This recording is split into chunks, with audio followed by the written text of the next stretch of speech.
Well, a recent special event in Knox County brought together local residents to share their personal histories as part of a unique preservation effort. News Director Dave Foster and photojournalist Dave Novak take us to the McGrady Brockman House for a look inside Rooted Together. During Black History Month 2025 in Knox County, an initiative brought together local black residents to share their stories on video. This collaborative effort sought to capture and celebrate stories that might otherwise fade from memory. Oral history intern Olivia Novak was among those helping document the voices. She works with Indiana University's Center for Rural Engagement, which partnered with Knox County and Indiana Landmarks to capture black history in rural communities like Vincennes. Novak told us she has already been in other Indiana cities like Indianapolis and Washington, collecting people's stories. We'll kind of ask things having to do with all aspects of a person's life, so starting from childhood and early life into like family, education, work, all of that. So trying to just get like a chronological order of a person's life. And it really is just to highlight Black history because it's often an aspect of history that's overlooked. So that's what the whole project is about. One of the many sharing their stories here was Vincennes resident William Henry Morris. I was born in 1956, and so I grew up through some of the years of the struggle. Never really experienced a whole lot of difference in as far as races and those kind of things. It's not that they didn't exist, but I grew up at least in an era where blacks were able to swim in the swimming pool, with whites. Morris says he does remember blacks having to sit in the balcony at the movie theater and only being allowed at the local skating rink on Friday nights. But he says those realities helped to strengthen community bonds. Because we had people who came from Lawrenceville, from Washington, from Princeton. So, it was more of a situation where you got to meet other blacks from different communities.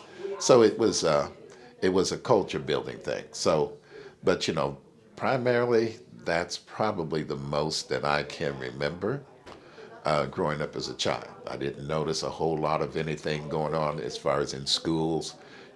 We took the same classes as white students, so like I said, a lot of that I didn't experience. And luckily, my parents did, but I didn't. Local high school students were very much involved in this effort. Lincoln High School English Language Arts teacher Angela Baldwin also teaches project-based learning as the P-TECH ELA teacher, and she was here guiding her students in the process. And the difference about this project is, students can sit in a classroom and learn history. They can read a book, but in this case, they're not just interacting with primary sources, they're actually helping to create primary sources. So we've talked a lot about the questions that you ask might be something that this person's, great-great-grandchild goes back later to see, hey, that's my family, and can actually see them speak and hear their stories. Baldwin explained that the students underwent StoryCorps training to learn interviewing techniques, ensuring their questions would be historically significant and preserved in the Indiana Memories database maintained by the Indiana State Library. With that training in hand, students were eager to begin their interviews, fully aware of the importance of the stories they were about to record. I started with just, can you describe your earliest memory of going to school?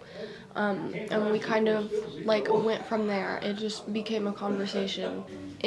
From elementary to 8th grade-ish, she went to the colored school, and it was the Wheatland Colored School, and it was just one room. While conducting the interviews, these 10th grade P-TECH students were not focused on themselves, but rather on their role in preserving history for future generations. I'm not thinking too much about how, this is like me, I'm going to be interviewing, I'm going to be in this thing. I'm more thinking about, this is so great that I get to talk to someone that's then going to become a piece of history. And people themselves are history, but now we're going to be able to take that history and really keep it. And for William Henry Morris, keeping that history isn't just about remembering the past. It's about ensuring that these young people and future generations understand the full story. I think it's very important, especially now. We live in a time where some people would want to neglect any black history at all. And if you separate or neglect the black history of this country, you miss a good piece of your pie.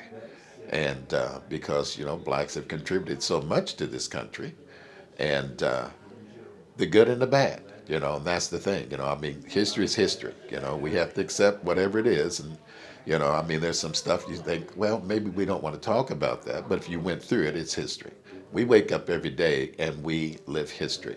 Morris also shared that he doesn't like using the word race to separate people. He believes we are all part of the human race.